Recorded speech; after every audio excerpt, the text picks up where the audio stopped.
Siang itu, terik matahari memukul atap seng pasar tradisional seperti ribuan jarum panas yang jatuh dari langit. Udara berbau keringat, rempah, tanah basah, dan kehidupan yang penuh hiruk-pikuk. Di antara lorong sempit yang dipadati suara pedagang menawarkan barang, seorang wanita berpenampilan sederhana berjalan perlahan, seolah berusaha menyatu dengan keramaian yang asing baginya. Ia memakai topi anyaman lusuh, kacamata hitam besar yang menutupi setengah wajahnya, dan masker kain yang membuatnya hampir tak dikenali. Tidak ada satupun orang tahu bahwa wanita sederhana itu sebenarnya adalah Nadia Prameswari, CEO muda Natura Group, perusahaan kosmetik herbal terbesar di Jakarta.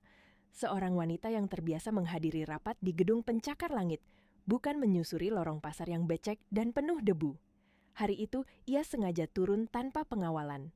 Ia ingin melihat sendiri seperti apa kualitas bahan baku yang selama ini menjadi fondasi perusahaannya.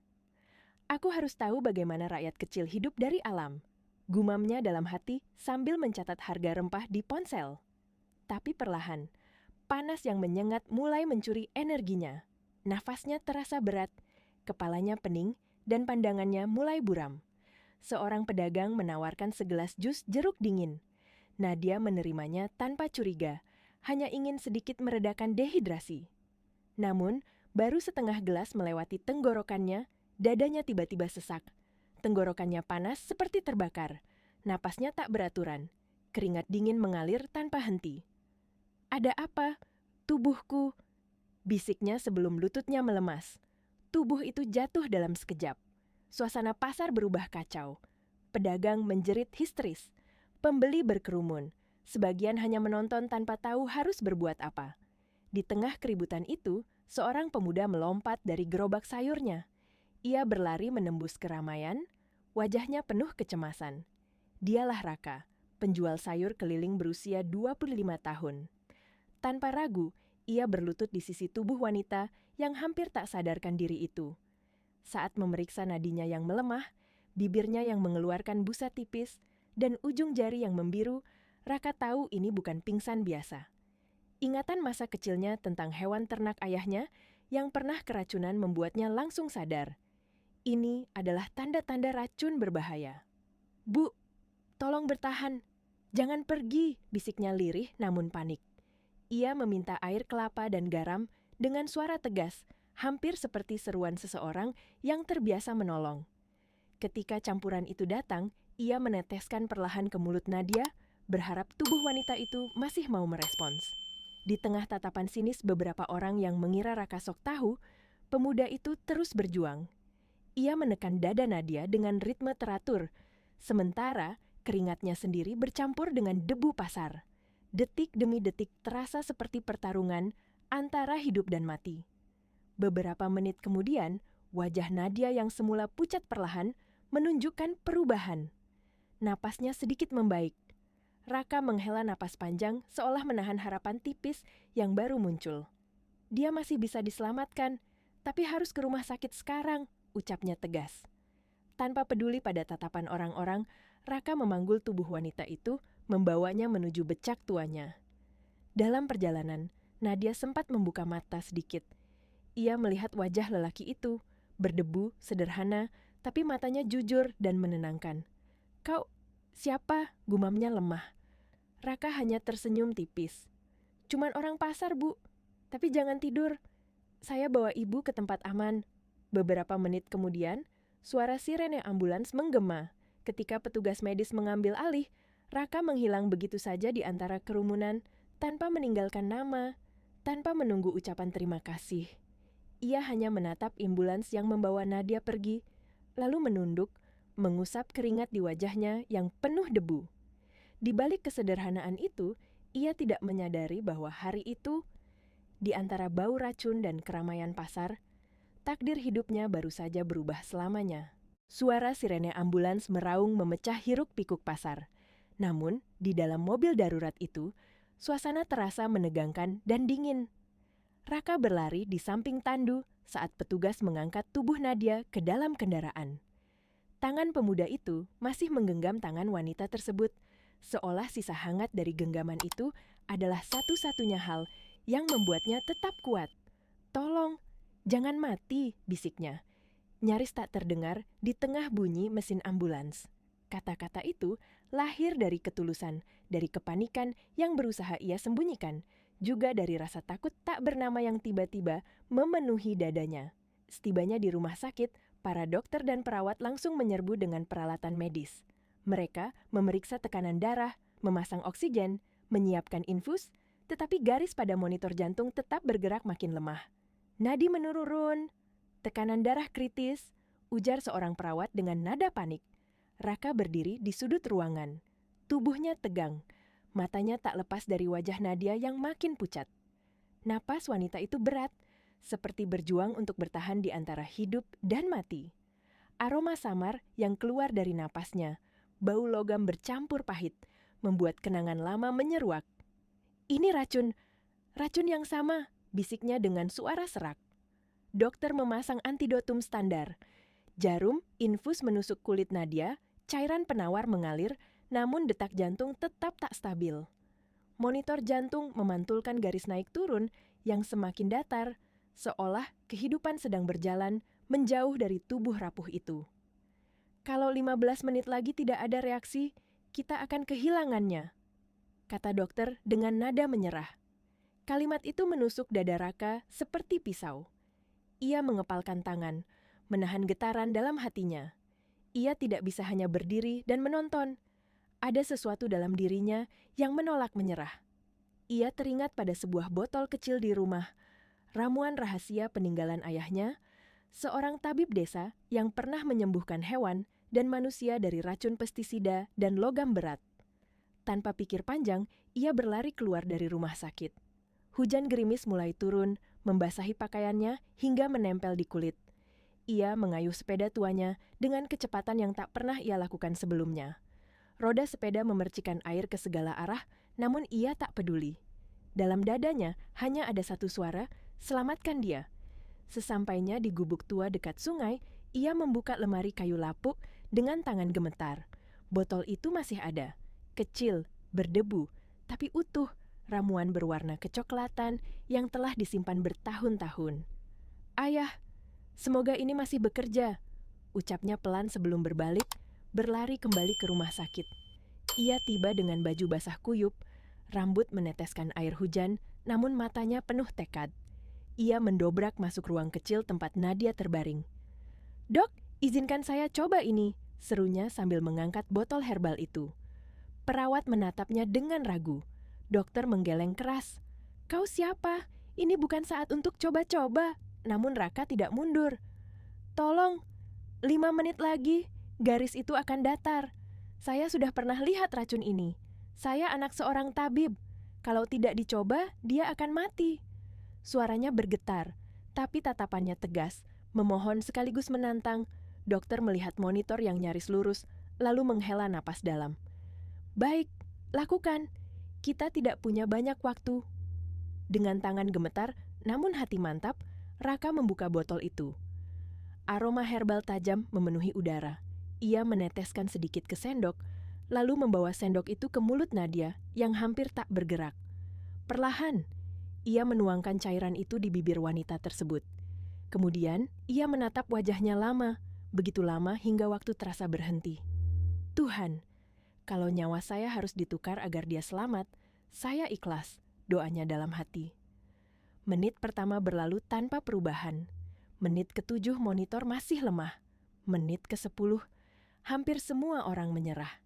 Sampai tiba-tiba bunyi bip terdengar pelan. Lalu satu lagi. Lalu detak jantung naik sedikit. Lalu sedikit lagi.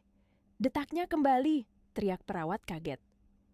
Monitor yang tadinya hampir lurus kini mulai bergerak stabil.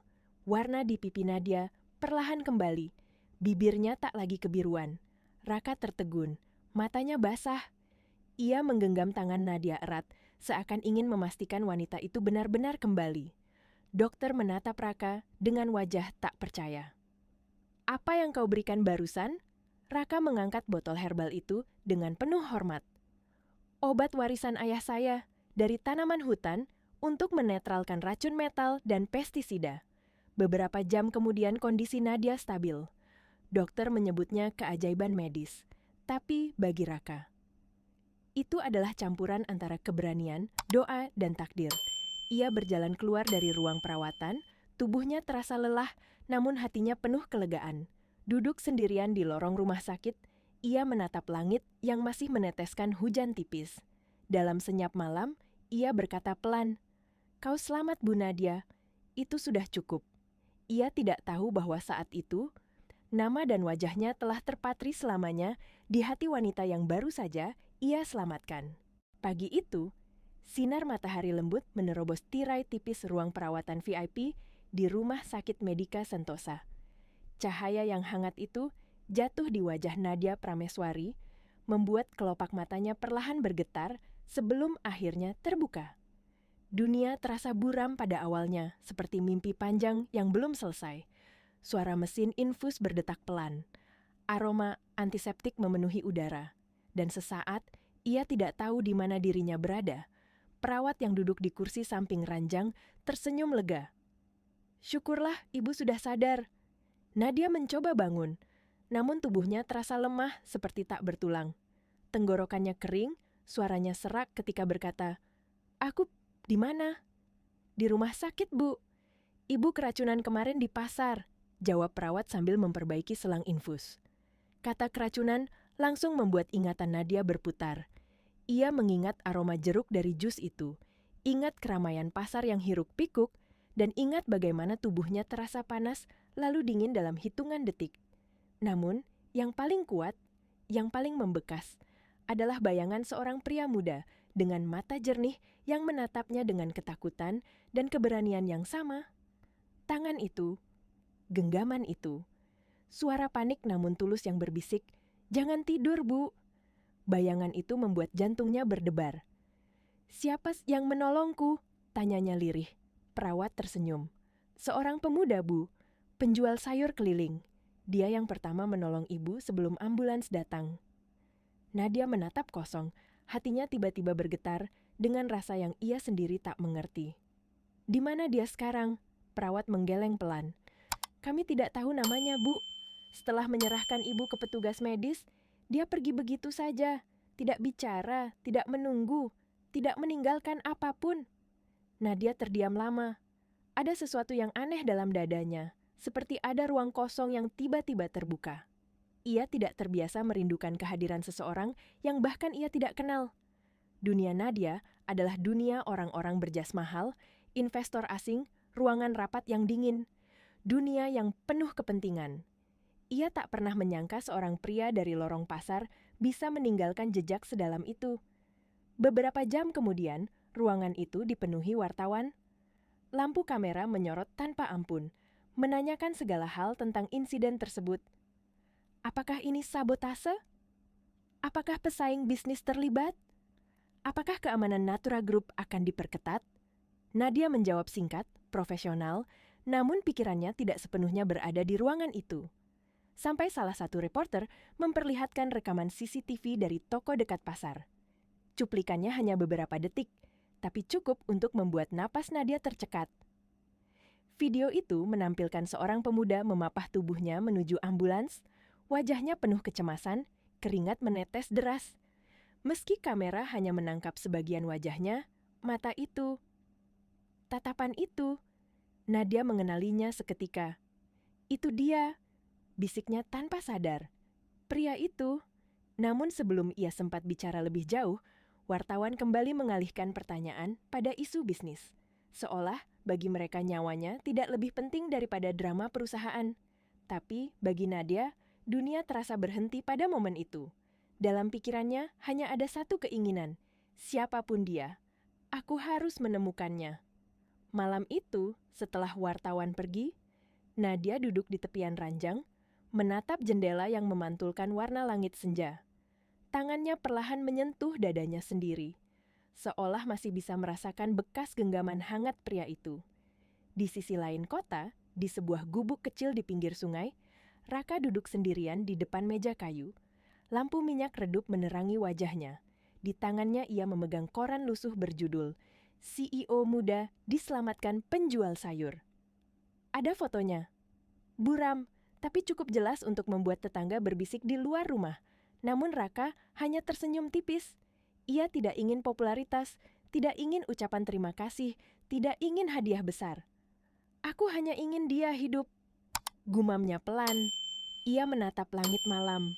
Langit yang sama yang juga dipandang Nadia di ruangan rumah sakit. Dua hati yang berbeda dunia, dipisahkan jarak namun diikat oleh satu peristiwa yang hampir merenggut nyawa. Dan tanpa mereka sadari, takdir sedang mempersiapkan pertemuan berikutnya. Pertemuan yang akan mengubah jalan hidup mereka selamanya. Pagi itu, pasar tradisional yang biasanya hanya penuh suara tawar-menawar para pedagang, kini berubah menjadi pusat perhatian nasional. Para penjual berbisik sambil menunjukkan layar ponsel masing-masing. Sebuah video berdurasi 2 menit tersebar dengan kecepatan luar biasa. Di video itu, seorang pemuda berpakaian lusuh terlihat berjuang menolong seorang wanita cantik yang pingsan di tengah keramaian. Judul video itu mencolok, "Pemuda miskin, selamatkan CEO cantik dari racun mematikan." Komentar membanjir tanpa henti. "Masya Allah, masih ada orang baik seperti ini. Ganteng, miskin, tapi berhati malaikat. Dijodohkan sama CEO itu cocok banget. Kalau mereka menikah, aku rela jomblo seumur hidup." Netizen menggila. Nama Raka mulai disebut-sebut seperti pahlawan tanpa jubah. Di gubuk kecil tepi sungai, Raka menatap ponsel bekasnya yang layarnya sudah retak. Ia bahkan tidak tahu siapa yang merekam kejadian itu. Padahal ia hanya ingin menolong, bukan menjadi viral. Tapi sejak pagi, banyak orang datang mengetuk pintu rumahnya. Wartawan, YouTuber, influencer pasar, semua ingin wawancara dengannya. "Mas Raka, benar ya Mas yang nyelamatin Bu Nadia CEO Natura Group?" Raka menunduk sopan. "Saya cuma kebetulan di sana. Saya cuma ingin menolong orang yang butuh bantuan." Kesederhanaan jawabannya justru membuat netizen semakin kagum. Di era di mana banyak orang mengejar perhatian dan popularitas, Raka justru menolak semua hadiah, tawaran uang, bahkan undangan tampil di TV. "Saya menolong bukan untuk dihargai," katanya kepada seorang reporter. "Kalau orang susah saling bantu, dunia ini bisa lebih baik." Kata-kata itu tersebar luas, disukai jutaan orang, dibagikan ratusan ribu kali. Namun, di balik keramaian itu, ada satu hal yang membuat Raka gelisah. Ia tidak bisa melupakan tatapan mata wanita itu saat hampir kehilangan nyawa. Tatapan yang penuh ketakutan, namun juga kepercayaan. Sementara itu, di pusat kota Jakarta, suasana kantor Natura Group berubah seperti pusat konferensi. Wartawan berkerumun menunggu pernyataan resmi dari CEO muda itu. Ketika Nadia Prameswari akhirnya muncul di depan kamera, wajahnya masih pucat, namun auranya tetap elegan dan tegas. "Yah," katanya di podium dengan suara lembut namun kuat. "Saya diselamatkan oleh seorang pemuda yang tidak saya kenal. Saya berhutang nyawa padanya. Dan saya berjanji akan menemukan dia untuk mengucapkan terima kasih secara langsung." Pernyataan itu membuat berita menjadi semakin gempar. Dalam waktu 2 hari, tagar Mawa di Kelas Pahlawan Pasar menjadi trending nasional. Foto Raka yang buram digunakan di berbagai portal berita. Banyak pihak mencoba menghubunginya, namun Raka selalu menghindar. Ia tidak ingin dianggap sebagai pahlawan, apalagi menjadi bahan sensasi. Namun dunia tidak memberi kesempatan padanya untuk bersembunyi. Pagi berikutnya, pasar kembali ramai. Tapi bukan karena hiruk-pikuk dagangan, melainkan karena iring-iringan mobil hitam mewah berhenti tepat di pintu masuk. Dari pintu mobil utama, seorang wanita anggun turun dengan pakaian krem elegan. Kamera berita dan wartawan segera mengelilinginya. "Itu dia, Bu Nadia, CEO yang diracun itu," bisik para pedagang. Raka, yang sedang menata sayur di gerobaknya, menoleh. Saat matanya menangkap sosok wanita itu, napasnya tercekat. Ia tidak pernah membayangkan akan melihatnya lagi, apalagi di tempat yang sama di mana semua dimulai. Waktu seolah berhenti. Suara pasar menghilang. Dunia hanya berisi 2 orang, Raka dan Nadia. Nadia berjalan mendekat perlahan. Tatapannya terfokus pada satu sosok. Pemuda dengan pakaian sederhana, tangan berlumur tanah, namun mata yang jernih seperti pertama kali ia lihat. Ketika mereka akhirnya berhadapan, Nadia berhenti. "Itu kamu," ucapnya nyaris berbisik, seolah masih tak percaya bahwa pria di hadapannya nyata. Raka menunduk canggung, dadanya berdebar seperti genderang perang. "Iya, Bu. Saya senang Ibu sudah sembuh." Suara kamera berderak. Wartawan mengambil gambar tanpa henti. Namun bagi keduanya, dunia media itu lenyap. Yang tersisa hanyalah getaran halus di hati mereka. Nadia tersenyum lembut. Senyum yang seperti sinar matahari pertama setelah malam yang panjang. "Aku mencari kamu kemana-mana, Raka." Nama itu keluar dari bibirnya dengan begitu alami. Raka terdiam, jantungnya berdetak lebih cepat. Ia tidak pernah menyangka seorang wanita seperti Nadia akan mengingat namanya. Beberapa pedagang mulai bertepuk tangan spontan. Ada yang meneteskan air mata, bahkan sebagian mulai menggoda dengan penuh haru.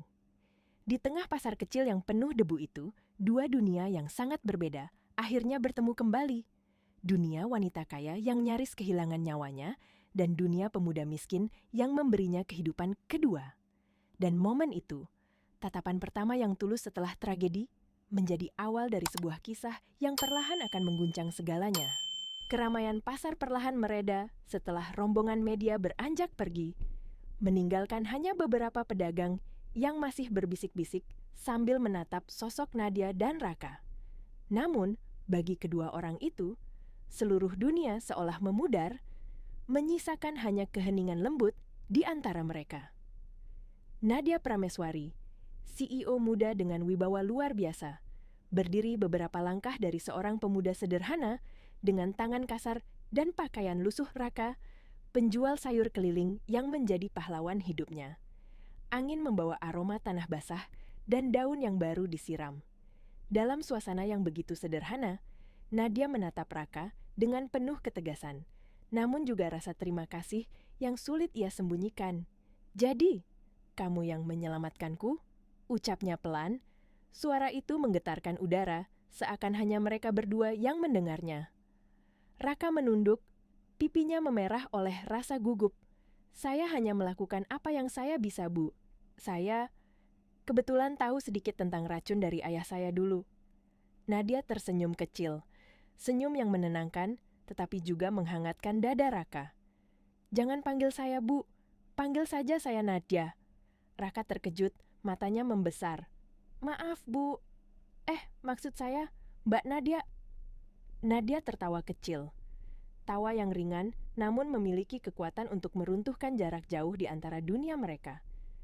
Tawa itu membuat Raka terpaku, seolah dunia menjadi lebih cerah hanya karena suara lembut itu. "Kau tahu," ujar Nadia sambil menatapnya lagi, "aku mencari kamu kemana-mana. Aku bahkan menugaskan tim khusus untuk mencarimu. Tapi, ternyata kamu hanya sejauh pasar ini." Raka menatapnya bingung, hampir tidak percaya dengan apa yang ia dengar. "Untuk apa orang seperti Ibu, Mbak Nadia, mencari orang seperti saya? Saya ini cuma penjual sayur. Hidup saya sederhana." Nadia melangkah sedikit mendekat. Jaraknya kini begitu dekat, hingga Raka bisa merasakan aroma lembut parfum herbal yang ia kenakan. "Kamu menyelamatkan nyawaku, Raka. Aku hidup karena keberanianmu. Dunia mungkin melihatmu orang kecil, tapi bagiku, kamu pahlawan."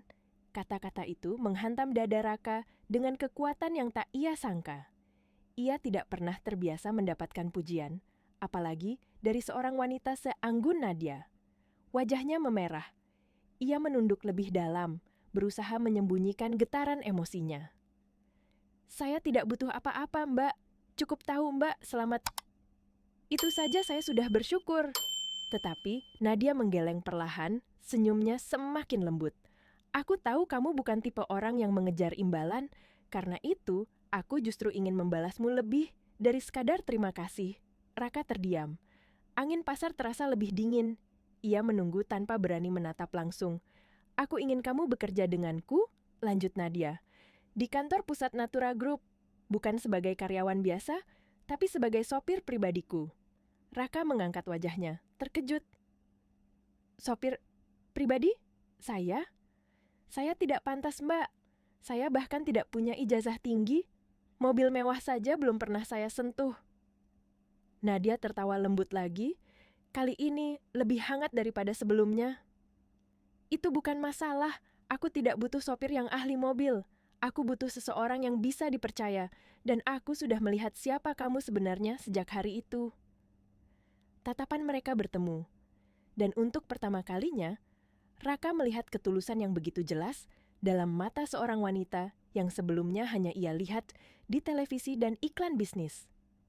Tapi, kenapa harus saya? Tanya Raka lirih. Nadia mendekat satu langkah lagi, membuat jarak mereka hanya beberapa jengkal. Karena saat semua orang menatap dengan rasa takut, hanya kamu yang bergerak menolong. Kamu menyelamatkan hidupku, Raka. Sekarang izinkan aku menyelamatkan hidupmu. Kata-kata itu menggema di telinga Raka seperti mantra. Dunia terasa tenang, seolah hanya suara napas mereka yang terdengar. Sementara mata Raka sedikit berkaca-kaca, tangannya gemetar kecil. Setelah diam beberapa saat, pemuda itu mengangguk pelan. Baiklah Mbak Nadia, saya terima. Tapi itu kalau saya masih bisa bantu di pasar setiap pagi. Saya tidak mau meninggalkan para pedagang yang sudah lama percaya sama saya. Nadia tersenyum puas. Senyum kemenangan kecil yang hanya dipahami oleh hati seorang wanita. Tentu saja, aku tidak ingin mengubah siapa dirimu, Raka. Aku hanya ingin kamu berjalan bersamaku, bukan di belakang, tapi di samping. Perkataan itu membuat dada Raka semakin hangat, lebih hangat daripada cahaya matahari siang itu. Dalam hati, ia berkata lirih, Tuhan, kenapa hatiku bergetar hanya karena senyumnya? Sore itu, untuk pertama kalinya dalam hidupnya, Raka naik mobil mewah milik Nadia. Para pedagang melambai dan menggoda sambil tertawa. Wah, pahlawan pasar sudah naik mobil bos besar, seru salah satu dari mereka. Raka hanya bisa tersenyum malu, sementara Nadia duduk di sampingnya, menatap jalan dengan tatapan lembut yang tak bisa ia sembunyikan. Mulai hari ini, Raka, ucapnya pelan. Hidupmu tidak akan pernah sama lagi. Dan benar saja, sejak detik itu, takdir Raka berubah tidak hanya sebagai seorang pemuda miskin yang mendapatkan kesempatan, tetapi sebagai seorang pria yang perlahan memasuki hati wanita yang ia selamatkan. Tanpa ia sadari, cinta mulai tumbuh dari sebuah tragedi. Pagi itu, cahaya matahari memantul pada dinding kaca menjulang tinggi milik Natura Group, gedung megah yang berdiri di pusat kota Jakarta. Bangunan itu tampak seperti istana modern, bersih, dingin, dan penuh dengan orang-orang berjas mahal yang berjalan dengan percaya diri. Di antara kerumunan karyawan yang berpakaian rapi dan parfum mahal, berdirilah seorang pria sederhana dengan kemeja putih polos dan sepatu yang sedikit kusam, Raka. Ia menggenggam erat sebuah map berisi surat pengangkatan.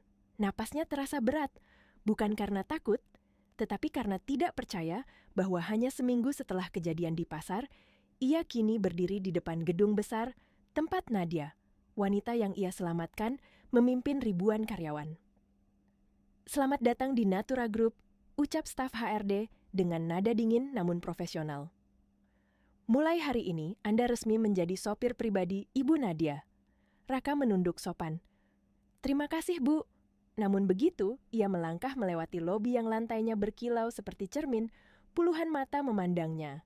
Ada tatapan heran, tatapan menilai, bahkan tatapan meremehkan. Bisikan-bisikan kecil terdengar jelas meski mereka berusaha menahan volume suara. Itu dia orang pasar yang viral itu. Serius? Jadi benar dia kerja di sini?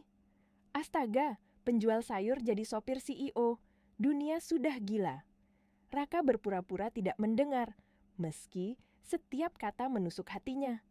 Ia hanya tersenyum kecil, menunduk hormat pada siapapun yang lewat. Ia tahu dunia tempat ia melangkah ini tidak dibuat untuk orang seperti dirinya. Tapi ia juga tahu Tuhan memberinya kesempatan bukan untuk disia-siakan. Hari-harinya berjalan perlahan, ia mengantar dan menjemput Nadia dari rapat ke rapat. Ia menunggu berjam-jam di parkiran, seringkali menghabiskan waktu dengan membaca buku tua tentang tanaman herbal yang ia bawa dari rumah. Ia selalu datang lebih awal dan pulang paling akhir. Ia menyapa satpam, membantu petugas kebersihan menurunkan barang, bahkan sesekali membantu karyawan lain yang kesulitan, semuanya dilakukan tanpa pamrih. Dan tanpa ia sadari, dari lantai tertinggi gedung itu, Nadia sering memperhatikan.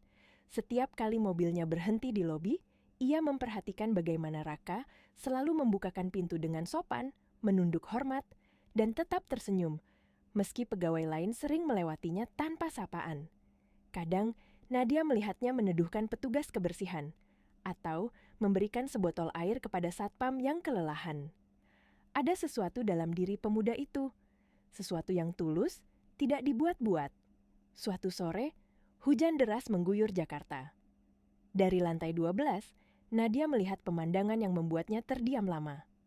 Raka sedang berdiri di bawah hujan tanpa payung, sementara ia menyerahkan jaketnya kepada seorang cleaning service wanita yang basah kuyup.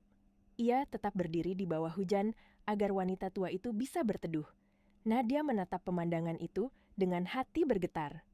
Pria ini benar-benar berbeda, bisiknya pelan. Malamnya, dalam perjalanan pulang, Nadia membuka percakapan. Suaranya lembut, namun penuh rasa ingin tahu. Raka, kau tidak marah dengan orang-orang yang meremehkanmu di kantor? Raka yang sedang menyetir hanya tersenyum tipis. Kalau saya marah, saya yang rugi, Bu. Saya cuma mau kerja dengan baik. Orang boleh meremehkan, tapi rezeki datangnya dari Tuhan. Jawaban itu membuat Nadia terdiam. Bukannya sedih, ia justru merasa kagum. Seakan ada kebijaksanaan yang tidak ia temukan pada orang-orang selevel direksi atau investor. Kau selalu bicara seperti orang tua yang bijak, ucap Nadia pelan. Raka tertawa kecil. Mungkin karena hidup susah mengajarkan banyak hal, Bu. Kesabaran itu satu-satunya hal yang orang miskin punya tanpa harus bayar. Sejak malam itu, hubungan mereka berubah. Nadia mulai merasa nyaman berbicara dengannya. Tidak lagi sebagai atasan dan bawahan, tetapi sebagai dua manusia yang saling menghargai. Ia mulai tersenyum lebih sering, kadang tertawa karena candaan sederhana Raka. Dan diam-diam, ia mulai menunggu momen perjalanan bersama pria itu. Namun tidak semua orang senang melihat kedekatan itu. Bisik-bisik baru mulai muncul. Jangan-jangan CEO kita jatuh cinta sama sopirnya. Keterlaluan. Citra perusahaan bisa rusak. Dia itu cuma penjual sayur. Mana pantas? Nadia tahu gosip itu. Ia mendengarnya lewat bisikan, lewat email, anonim, bahkan lewat rapat internal. Tapi ia memilih diam. Karena jauh di dalam hatinya, ia mulai merasakan sesuatu yang tidak bisa ia jelaskan. Sesuatu yang sederhana, namun begitu menghangatkan.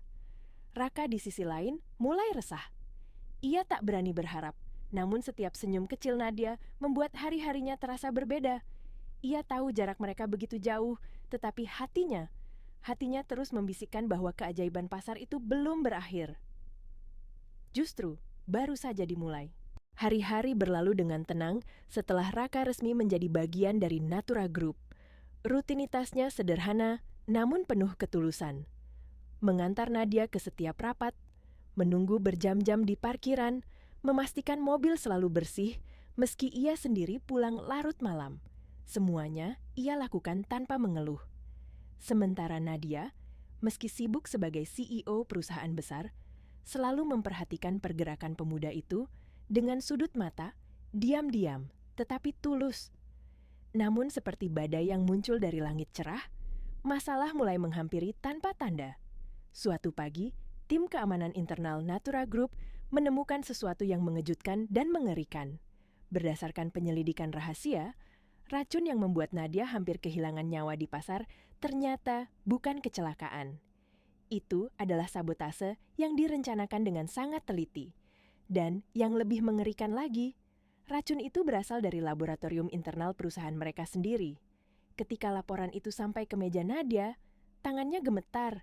Ia menatap berkas itu lama, napasnya tidak stabil. Jadi, selama ini ada orang di dalam perusahaan yang ingin aku mati. Bisiknya lirih. Seketika ruangan terasa sempit, udara semakin berat, seolah dinding-dinding kaca menekan dadanya. Sore itu, rapat darurat digelar di lantai 15. Suasana ruang rapat begitu tegang hingga udara pun terasa membeku. Para direktur saling menatap dengan curiga, Masing-masing seolah menyimpan rahasia yang tidak ingin terbongkar. Di balik pintu kaca yang tertutup rapat, suara-suara tegang terdengar samar. Raka yang menunggu di luar, berdiri di samping mobil, mampu merasakan aura mencekam itu, meski ia tidak tahu apa yang dibicarakan di dalam. Namun, tiba-tiba, suara pecahan kaca terdengar dari dalam ruang rapat. Disusul teriakan kecil. Tanpa pikir panjang, Raka berlari masuk. Nadia berdiri terpaku, tangan memegangi lehernya. Di meja, secangkir kopi tumpah, mengeluarkan aroma aneh yang membuat Raka merinding. Ia menepis gelas itu tanpa ragu, lalu mencium aroma sisa cairannya. Hidungnya langsung menangkap bau logam dan almond terbakar, bau yang tidak asing baginya. Sianida? Gumam Raka lirih. Ini racun yang sama seperti di pasar. Para direktur terkejut, beberapa memundurkan kursi dengan panik. Nadia menatap Raka dengan mata lebar, ketakutan yang ia coba sembunyikan kini jelas terlihat. "Bagaimana kau tahu?" Suaranya bergetar. Raka mengangguk pelan. "Bau dan warnanya sama. Saya pernah melihat racun ini sejak kecil dari ayah saya." Segera petugas keamanan membawa gelas itu ke laboratorium uji internal. 1 jam kemudian, hasilnya keluar. Cairan dalam gelas itu positif mengandung racun identik dengan insiden pasar. Tidak hanya itu, kadar racunnya lebih tinggi, cukup untuk membunuh dalam hitungan menit.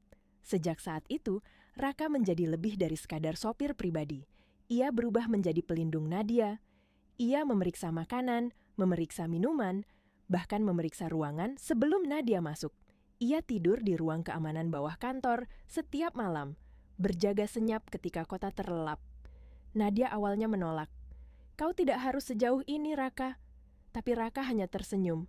"Saya tidak melindungi ibu karena gaji. Saya melindungi ibu karena hati saya tidak tenang kalau ibu terluka lagi." Kata-kata itu membuat dada Nadia bergetar, lebih dari yang ingin ia akui. Dalam kesunyian malam yang hanya diisi suara hujan dan detak jam dinding, ia menyadari bahwa keberadaan Raka membuatnya merasa aman, sesuatu yang tidak pernah ia rasakan dari orang-orang di lingkaran bisnisnya. Namun tepat ketika Nadia mulai merasa sedikit aman, ada seseorang di luar sana yang memperhatikan mereka. Dari sebuah gedung tinggi di seberang jalan, di balik jendela gelap, seseorang berdiri diam sambil menghisap rokok. Asapnya melayang pelan, menari di udara malam. Matanya menatap layar laptop yang menampilkan foto Nadia dan Raka di dalam mobil. "Kau boleh selamat kali ini, Nadia." Ucapnya dingin, hampir tanpa emosi. Tapi perang baru saja dimulai. Di luar, hujan turun semakin deras, pertanda bahwa badai besar sedang menunggu di depan. Malam itu, Jakarta diguyur hujan deras. Langit tampak gelap, seolah menyimpan sesuatu yang tidak ingin diungkapkan. Petir sesekali membelah awan, menciptakan kilatan cahaya yang menari di permukaan jalan basah. Di tengah cuaca mencekam itu, sebuah mobil hitam melaju pelan menuju rumah Nadia. Di kursi kemudi, Raka fokus mengendarai.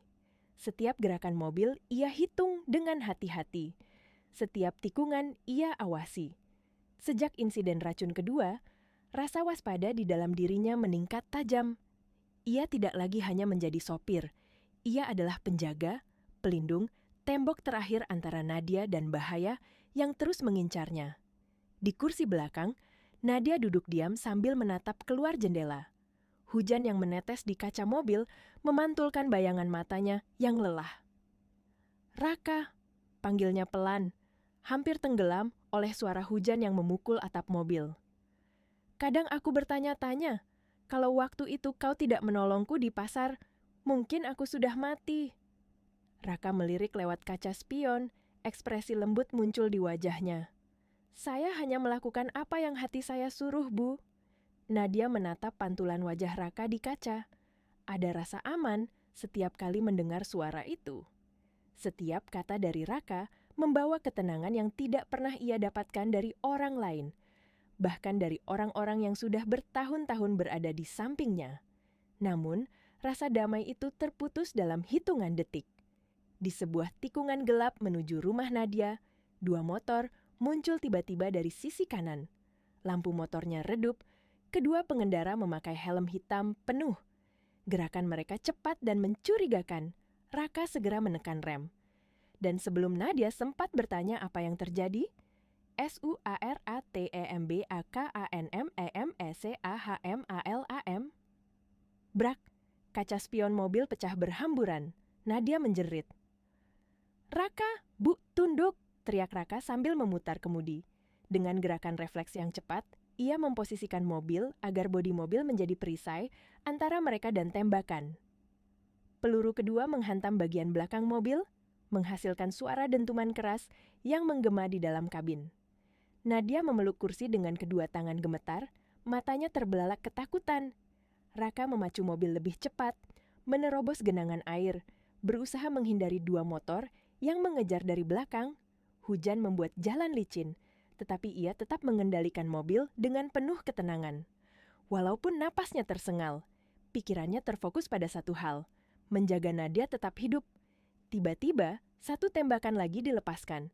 Kaca belakang retak, percikan kecil darah muncul di bahu kiri Raka. Nadia langsung panik. "Raka, kau berdarah!" Raka meringis namun tetap memegang kemudi dengan kuat. "Hanya lecet, Bu. Kita harus keluar dari sini dulu." Nadia ingin berteriak, ingin memaksa mobil berhenti dan menolongnya, tetapi ia tahu bahaya masih mengikuti mereka. Setelah beberapa menit yang terasa seperti keabadian, mereka akhirnya masuk ke area parkir hotel dan berhenti di basement yang relatif aman. Raka segera menekan tombol darurat dan memerintahkan satpam untuk menutup gerbang. Begitu mobil berhenti, Raka menahan napas. Bahunya semakin berlumuran darah. Nadia langsung membuka pintu dan berlari ke arahnya. "Astaga, Raka, bahumu kena peluru!" jerit Nadia. Wajahnya pucat. Raka tersenyum lemah, berusaha tetap tegar. "Tidak apa-apa, yang penting ibu selamat." Nadia menatapnya dengan mata berkaca-kaca. Suaranya pecah oleh emosi. "Kenapa kau selalu begitu bodoh? Hah? Kenapa kau selalu melindungiku tanpa pikir diri sendiri?" Raka menunduk, matanya mulai berat. "Karena hidup saya tidak berarti kalau kehilangan orang yang saya selamatkan dulu." Kata-kata itu menusuk hati Nadia lebih dalam dari peluru manapun. Air matanya tak bisa ia tahan. Dengan tubuh yang gemetar, ia memeluk Raka erat. Erat seolah takut pria itu akan menghilang dari pelukannya. "Jangan tinggalkan aku, Raka," bisiknya sambil terisak. Ambulans akhirnya datang. Dalam perjalanan menuju rumah sakit, tangan Nadia tidak pernah melepaskan tangan Raka. Ia menggenggamnya erat, seolah menggenggam satu-satunya hal yang membuatnya tetap kuat. Di ruang UGD, dokter segera mengeluarkan peluru. Untung saja lukanya tidak fatal. Tetapi, seluruh proses itu menjadi siksaan bagi Nadia, yang menunggu dengan wajah basah oleh air mata di luar ruangan. Beberapa jam kemudian, Raka terbaring lemah di ranjang pasien. Lampu redup, suasana kamar tenang. Ketika ia membuka mata, ia melihat sosok Nadia tertidur di kursi di samping ranjangnya, dengan mata bengkak karena menangis terlalu lama. Kepalanya tertunduk, tetapi tangannya tetap menggenggam ujung selimut Raka, seakan memastikan Raka tidak akan pergi kemanapun. Perlahan, Raka menggerakkan tangannya dan menyentuh ujung rambut wanita itu. "Kenapa kau menangis untuk orang seperti saya?" bisiknya pelan. Nadia tersentak bangun. Begitu melihat Raka sadar, matanya langsung berkaca-kaca lagi. "Karena aku takut kehilanganmu, Raka." Suaranya nyaris pecah. Ia menunduk lebih dekat, menatap wajah pria itu dengan penuh rasa bersalah dan sayang. "Aku dulu melihat dunia dari atas. Aku pikir semua bisa kubeli dengan uang. Tapi malam ini aku sadar, nyawaku diselamatkan oleh orang paling tulus yang pernah aku temui." Raka menatapnya lama, terdiam. "Saya cuma ingin memastikan Mbak bahagia." "Berhenti panggil aku ibu," suara Nadia bergetar. "Panggil aku Nadia." Raka mengangguk pelan. "Baik, Nadia." Mendengar namanya keluar dari bibir Raka, hati Nadia meleleh seketika. Ia tidak bisa menahan perasaannya lagi. Dengan penuh haru, ia memeluk Raka, bukan sebagai bos atau CEO, bukan sebagai wanita kaya atau korban, tetapi sebagai seorang perempuan yang ketakutan kehilangan pria yang mulai mengisi ruang di hatinya. Dalam pelukan itu, waktu seolah berhenti. Dan untuk pertama kalinya, cinta mulai terasa sangat nyata. Beberapa hari setelah penyerangan brutal itu, suasana kantor Natura Group berubah drastis. Jika sebelumnya gedung itu terasa megah dan sibuk seperti biasa, kini atmosfernya penuh ketakutan. Petugas keamanan tambahan berjaga di setiap sudut. Kamera CCTV baru dipasang di setiap lantai. Bahkan karyawan harus melewati pemeriksaan ketat hanya untuk masuk gedung. Namun di balik kepanikan itu, penyelidikan besar sedang berlangsung. Polisi bekerja sama dengan tim keamanan internal perusahaan, menyisir jejak-jejak racun mematikan yang hampir merenggut nyawa sang CEO 2 kali. Raka, meski baru pulih dari luka tembaknya, bersikeras untuk ikut membantu. "Saya tidak bisa diam, Pak," ucapnya tegas kepada penyidik. "Saya sudah lihat wajah orang yang menyerang kami. Kalau saya duduk saja, dia bisa mencoba lagi." Penyidik hanya menatapnya dengan kagum. Pria sederhana ini. Kesungguhannya tidak seperti orang biasa. Raka bahkan ikut menganalisis jalur pasokan kopi dan makanan di perusahaan, sesuatu yang seharusnya bukan tugas seorang sopir pribadi. Namun instingnya tajam dan pengalaman masa lalunya tentang racun membuatnya lebih peka. Ia mencium aroma yang sama dari gelas kopi beracun hari itu. Bau logam samar yang sulit dikenali orang biasa. Dan akhirnya, petunjuk kecil itu membawa mereka kepada titik terang. Racun itu berasal dari laboratorium internal di cabang Bandung. Hanya beberapa orang yang memiliki akses, dan salah satu nama itu muncul sangat jelas. Davin Arya Satya. Mantan Direktur Pemasaran Natura Group, mantan tunangan Nadia, nama yang selama ini sengaja dikubur dalam-dalam di masa lalu.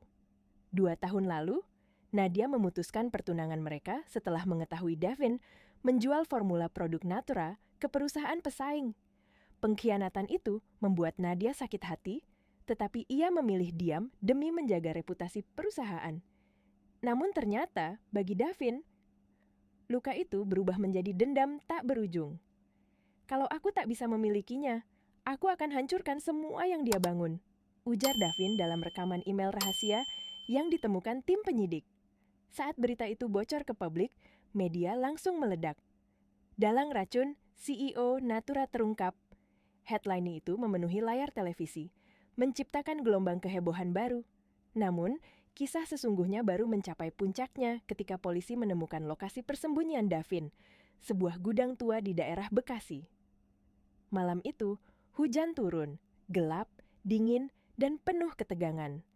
Raka ikut di lokasi karena ia adalah satu-satunya saksi mata yang mengenali 2 pengendara motor yang menyerang mereka. Ketika lampu sorot polisi menyorot gudang, sosok Davin muncul dari kegelapan. Rambutnya berantakan, wajahnya penuh amarah dan dendam. Matanya menyala seperti seseorang yang kehilangan akal sehat. "Jadi, ini dia penjual sayur itu," ejek Davin ketika melihat Raka. "Kau pikir kau siapa? Berani campuri urusan orang besar?" Raka menatapnya tanpa gentar. Meski hanya mengenakan pakaian sederhana dan tubuhnya masih terasa sakit akibat luka tembak, keberanian terpancar jelas dari matanya. "Saya bukan siapa-siapa," balas Raka, "tapi saya tahu satu hal. Orang kecil pun bisa berdiri melawan kejahatan." Davin tertawa keras sebelum mencoba melarikan diri. Namun, Raka bergerak lebih cepat. Dengan refleks yang terlatih dari kehidupan keras di jalanan, ia menahan tangan Davin. Pertarungan singkat terjadi di atas tanah basah. Davin berusaha memukul, menendang, berkelahi seperti orang yang kehilangan kontrol, tetapi Raka melawan dengan ketabahan luar biasa. Satu tendangan kuat dari Raka membuat Davin terpental ke genangan air. Polisi segera mengepung dan memborgolnya. Saat borgol itu mengunci pergelangan tangan Davin, Raka berdiri tegap, napasnya terengah, tubuhnya basah kuyup oleh hujan, namun matanya penuh kemenangan. "Permainanmu sudah selesai," bisiknya lantang. Keesokan harinya, penangkapan itu menjadi berita nasional. Publik bersorak, bukan hanya karena pelaku tertangkap, tetapi juga karena keberanian seorang pria sederhana yang berani melawan bahaya demi melindungi orang yang ia sayangi. Saat Raka datang ke kantor pagi itu, seluruh staf berdiri memberi tepuk tangan. Mereka tidak lagi memandangnya dengan merendahkan. Salah satu staf berkata dengan kagum, "Itu dia orangnya, pahlawan Natura." Raka hanya tersenyum kecil, malu, menunduk. "Saya cuma melakukan apa yang seharusnya," ucapnya lirih. Di lantai tertinggi gedung kaca itu, Nadia melihat pemandangan itu dari balik jendela. Senyumnya perlahan muncul. Air matanya mengalir tanpa ia sadari. "Dulu kau menyelamatkan nyawaku," bisiknya. "Sekarang kau menyelamatkan namaku." Ketika Raka masuk ke ruangannya siang itu, Nadia berdiri. Matanya berbinar namun basah. Ia mendekat dengan langkah perlahan namun penuh emosi. "Dunia memanggilmu pahlawan, Raka," suara Nadia bergetar. "Tapi bagiku, kau lebih dari itu. Kau adalah pelindungku." Raka merunduk. Suara seraknya keluar pelan. "Saya hanya ingin melihat ibu tersenyum lagi." Nadia tersenyum kecil, lembut, penuh kasih. "Dan kau sudah melakukannya." Untuk pertama kalinya, ia tidak melihat Raka sebagai bawahan, tidak sebagai sopir, tidak sebagai penjual sayur, tetapi sebagai seseorang yang telah mengubah jalan hidupnya. Seseorang yang kini diam-diam mulai ia sebut dalam hati sebagai cinta. Walau ia belum berani mengatakannya. Takdir mulai menulis kisah mereka, perlahan namun pasti. Ketenangan yang sempat dinikmati Nadia dan Raka setelah penangkapan Davin ternyata tak bertahan lama. Dunia maya yang tadinya memuji keberanian mereka kini berubah arah. Media mulai menggali gosip, membesar-besarkan kedekatan antara CEO muda dengan sopir pribadinya. Judul-judul sensasional bermunculan di setiap portal berita. "Cinta di balik racun, CEO cantik jatuh hati pada sang penjual sayur." "Skandal baru Natura Group, hubungan bos dan sopir." Benarkah Raka manfaatkan rasa terima kasih Nadia? Foto-foto mereka beredar luas. Foto Nadia menggenggam tangan Raka di rumah sakit. Foto mereka keluar dari mobil bersama. Bahkan rekaman kecil ketika Nadia menatap Raka dengan cemas di saat Raka terluka, dijadikan bukti bahwa hubungan mereka bukan sekadar profesional. Dewan direksi mulai gelisah. Investor mengirim email bertubi-tubi menuntut klarifikasi. Suatu sore, Nadia dipanggil ke ruang rapat besar di lantai 15. Ruangan itu dingin, penuh orang-orang berwajah serius yang duduk di balik meja panjang. Nadia masuk dengan langkah tegas, namun hatinya sedikit bergetar. "Bu Nadia," salah satu anggota dewan membuka rapat dengan nada formal. "Kami menghormati kepemimpinan Anda, tetapi hubungan pribadi dengan bawahan, apalagi dengan latar belakang seperti itu, sangat tidak pantas untuk citra perusahaan." Nadia menatap lelaki itu tajam. "Latar belakang seperti itu," ulangnya. Direktur itu menarik napas panjang. "Maksud kami, seorang mantan penjual sayur, bagaimana nanti reaksi investor? Citra perusahaan bisa jatuh hanya karena gosip ini." Ucapan itu menghantam jantung Nadia. Bukan karena ia takut pada gosip, tetapi karena begitu mudahnya mereka meremehkan seseorang yang menyelamatkan nyawanya. "Jadi yang kalian pedulikan hanya citra?" Suara Nadia mulai bergetar, namun tetap tegas. "Raka menyelamatkan hidup saya. Dia membantu menangkap pelaku sabotase. Dia mempertaruhkan nyawanya untuk saya. Tapi kalian hanya melihat statusnya sebagai orang kecil?" Ruangan hening. Tak ada seorang pun yang berani menatap matanya. Namun tekanan itu tidak berhenti. Gosip semakin panas, komentar jahat di media sosial semakin kejam. Raka melihat semua itu. Ia membaca tuduhan-tuduhan yang menyakitkan, laki-laki oportunis, penjual sayur cari panggung. Jangan-jangan dia racuni Nadia agar terlihat seperti pahlawan. Raka tidak marah, hanya sedih. Ia tahu dunia Nadia terlalu berbeda dari dunianya, terlalu tinggi, terlalu penuh mata yang menghakimi. Malam itu, ia meminta bertemu Nadia di balkon kantor, tempat mereka sering berbicara saat bekerja hingga larut. Saat Nadia tiba, wajahnya tampak lelah, namun matanya langsung melembut ketika melihat Raka. "Kau lihat berita itu?" "Raka?" tanya Nadia pelan. Raka mengangguk. "Saya lihat, Bu." Kenapa mereka begitu tega menilai tanpa tahu apapun? Suaranya bergetar.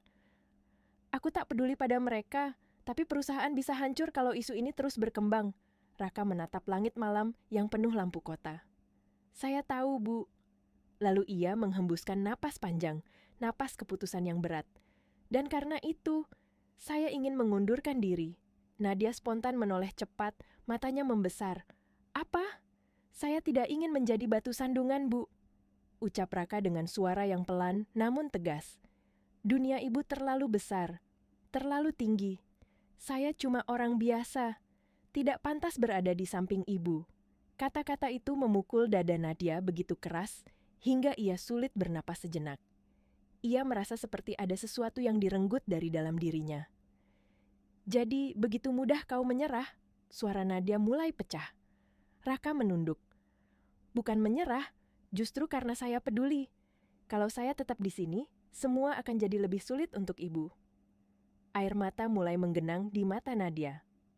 Raka, kalau kau pergi, siapa yang akan melindungiku?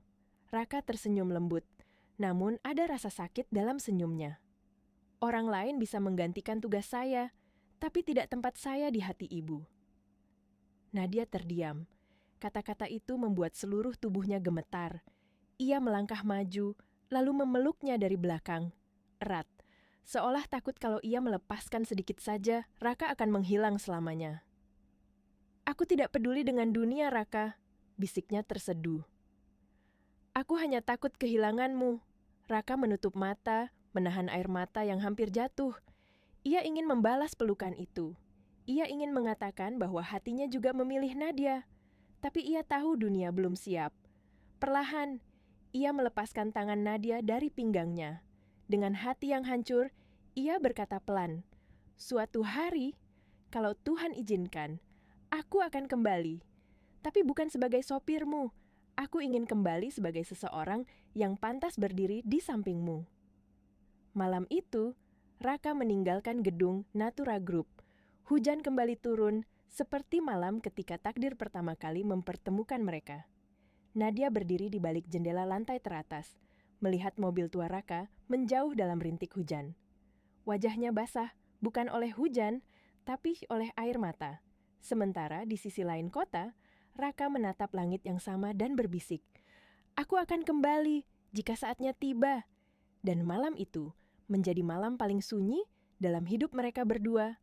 Malam ketika cinta harus kalah sementara demi dunia yang kejam.